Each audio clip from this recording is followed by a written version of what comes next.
And joining us on the special broadcast, we have a very, very important guest joining us from Antigua. He's a senior opposition leader in Antigua, and his name is Harold Lovell. Mr. Lovell, good evening. Can you hear me? And thank you for speaking to Republic TV. Yes, for us in Antigua, it's good morning. Good morning. Day to you in India, and all the best. Yeah, thank you for that. Now, what's going on with Mr. Mehul Choksi, Mr. Lovell? There is so much of a political fight over this offender, this proclaimed offender in India, who is fighting a fugitive status, and he's running away from India after owing our banks over $1 billion. He owes India in Indian rupees nearly 12,000 crore rupees. That's over $1 billion. Now, what's going on? There seems to be a big political fight, and this one offender seems to have split the political class in Antigua.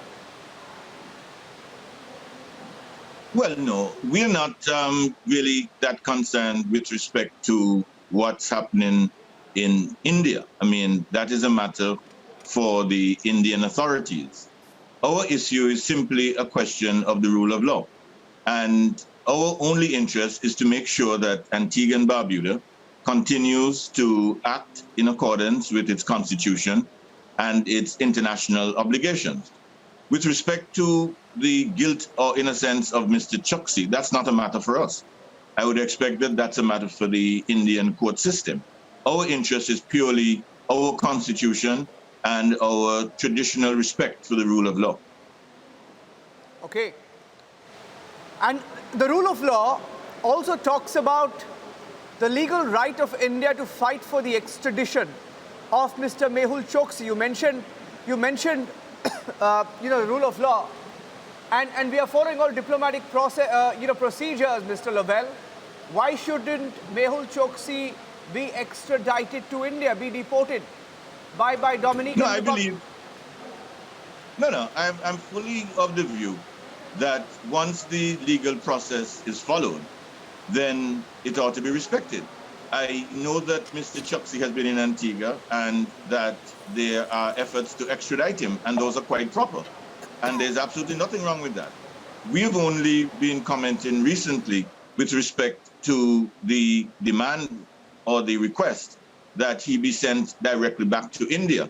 If that can be done legally, we have no issue, but we do not see that how it can be done legally. And so our issue is not here to defend Mr. Choksi. Our issue is purely to defend Antigua's traditional respect for the rule of law. Mr. Lovell, there have been many allegations leveled against your party, and of course you have also come on record in the last 24 hours to deny them. Now, the allegation of the ruling party in Antigua, and even the Prime Minister has responded. Now, the indication or the political charge is that Mr. Mehul Choksi may have tried to fund your party, or your party may have tried to get some funding from him. How do you respond to these charges? I say it is an outrageous lie. It is outrageous, and I am very disappointed that a Prime Minister would actually state such things where there is not one shred of evidence. He was on radio this morning, and the question was put to him, and his respect was that he has it on reasonably good sources. That's just completely outrageous. And I can tell you, there is no truth to it, absolutely no truth to it.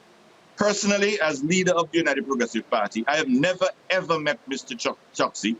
I would only recognize him by the photographs that would have appeared showing who he is.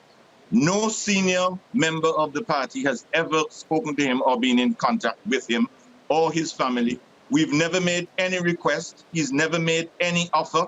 I have never personally been in the company of Mr. Choksi. I've never communicated with Mr. Choksi. I do not know the man. He does not know me. It is an outrageous lie. Okay, because you made such a strong point, Mr. Lovell, you're saying you never personally met him or his family members. You're deeply upset with the charges being leveled. You're saying there has never been a personal meeting or any offer. Why are these charges now being leveled then? Well, I described it aptly. It's an outrageous lie. and it's an effort on the part of the Prime Minister to discredit his political opponents. And so, as far as that is concerned, he has decided to put this out in the public domain, but he has not produced one shred of evidence. And it's simply not true.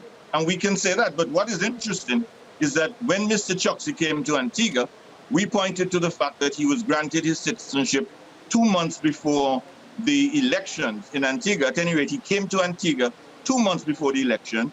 He was seen at political rallies of the Antigua Labour Party. He is alleged to have met with the Prime Minister of Antigua and Barbuda. We never had any contact with him. We were not in government. And so the Prime Minister really has just thrown that out in order to change the narrative. But I can assure you that there's no truth to that, absolutely no truth to that. That is a very, very big, very serious allegation that you're leveling against the Prime Minister of Antigua and your colleague in the political parliament there. You're alleging, Mr. Lovell, that Mehul Choksi met the Prime Minister of Antigua at some point. I'm saying, based on the reports that we have received, and they're credible reports, there were meetings in 2018, immediately before the general elections of Antigua and Barbuda. Mr. Choksi came to live in Antigua in January of 2018. The elections were held on March 21st, 2018. There is a coincidence in terms of dates, the time when he came to Antigua, and we would like to have the Prime Minister explain whether there is more to that apparent coincidence when he came to Antigua in the period immediately before the general elections of Antigua and Barbuda. But to me, that is not the germane or the real point at this time. The real point at this time is that Mr. Choksi was granted citizenship. We accused the government of not doing sufficient due diligence. They passed the buck and they said that it was the Indian government who had not given them the full information on Mr. Choksi, and that Mr. Choksi had made certain misrepresentations. But we've never been in Mr. Choksi's corner. We've never been rallying for Mr. Choksi. But all that we're saying is he's a citizen of Antigua and Barbuda. It was granted to him legally. And the fact is, until such time as he's no longer a citizen, he's entitled to the constitutional protections that are offered to citizens.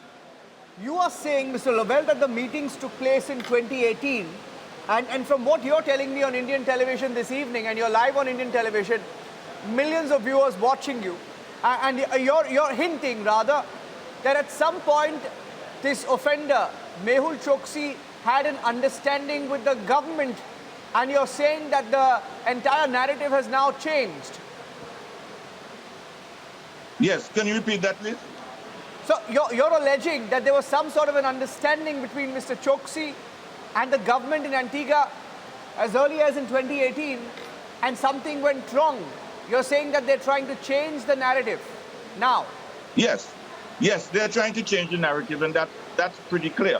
But for us, this is an issue to do with the Constitution of Antigua and Barbuda and whether or not Mr. Choksi would be entitled to those protections. We know that there is someone also in England who is wanted by the Indian government. I'm not aware in crime. That's his partner in crime, Mr. Nirav Modi. Well, that's correct. And as far as I'm aware, he's still in England. And I believe that due process is being followed in England. And likewise, I would expect due process to be respected in Antigua and Barbuda. Now, Mr. Lovell, so is your specific point now that the Antiguan Prime Minister must ensure that Mehul Choksi is tried as per the land of the law and then deported, and not deported directly from Dominica? Is that the point you're trying to make essentially? You want him to be brought back to Antigua? That is the point that we've been making from the start, that he's a citizen of Antigua and Barbuda, that he found himself in Dominica. He alleges that he was abducted and taken to Dominica. He has been detained in Dominica. But if it is the case that he sought to flee Antigua, then why is it that the captain of the boat has not been detained? Why hasn't the crew been detained? Why is there a jet at the airport in Dominica something is not quite adding up. But that is not our brief. We're not involved in that type of thing. Our only issue is that as a party that respects the rule of law, we're simply saying that he's entitled to those protections and he's entitled to have his day in court. To this date, he has never been arrested in Antigua, and so he's never been brought before a magistrate here in Antigua. So, Mr. Lovell, why would you question the stand of the Prime Minister when he says that he's a persona non grata on Dominican soil and that Dominica can directly deport Mr. Choksi to India? They can send him back to India on that plane. Now, what's the problem with that? Because India has been cooperating diplomatically. We have sent papers. Yes, we are hearing from our sources here in India that there was indeed a plane which left with papers to bring back Choksi. Now, India has been such a good friend to your country and the Caribbean nations with the vaccine reach out, for example, in the last few days. So as a very responsible opposition leader in Antigua, why wouldn't you encourage deportation of this man who, in the words of your own Prime Minister, has brought such disrepute to Antigua? Because it would not, in our view, comport with the law. And if something is not lawful, I cannot see how we can support it. If it were lawful, of course we'd support it, because we are not here to defend Mr. Choksi. We do not know anything about Mr. Choksi. All that we know is that he came to Antigua. He was granted citizenship in 2018, shortly before the general elections of 2018. He's been here, and he found himself in Dominica in circumstances where he alleges that he was beaten. There are photographs that suggest that something untoward did take place. And if that is the case, then we do not support that. And we believe that the process of the law and the Constitution should be allowed to continue. And that's simply our position, no other position. That is our position. Okay, couple of last questions with you, Mr. Lovell.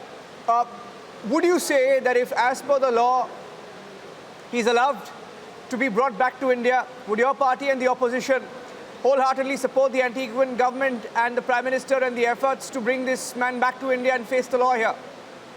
Our position is that the matter ought to be decided by the courts. At the moment, it's before the courts in Dominica, and I would expect that the Dominican courts will make their pronouncement in due course. And whatever the Dominican court decides, we will support, because we are a party that supports the rule of law. One last question. Are you categorically denying, on record on Republic TV this evening, that you have not received any funding, no links whatsoever through fronts or companies or anybody linked to Mehul Choksi? Not one penny, not one rupee, not $1. We have no connections with Mr. Choksi. I have never met Mr. Choksi. Nobody from the United Progressive Party has met Mr. Choksi. We do not know the man. We have seen his photographs and we have read the stories about Mr. Choksi. But from our perspective, we have not sought any funding, any support from Mr. Choksi. None whatsoever. I state that categorically without fear of contradiction. Thank you, Mr. Lovell. Hopefully, in India, everyone's watching this and we're all hoping that Choksi comes back and faces the law. He's been running from one country to another. Either way, he will have to come back one day, and we hope that he comes back soon. And all of you in Antigua, ensure also will come together once the courts rule in our favor. You send him back on that plane. Thank you, Mr. Lovell, for speaking to Republic TV. Thank you. Thank you very much. Thank you.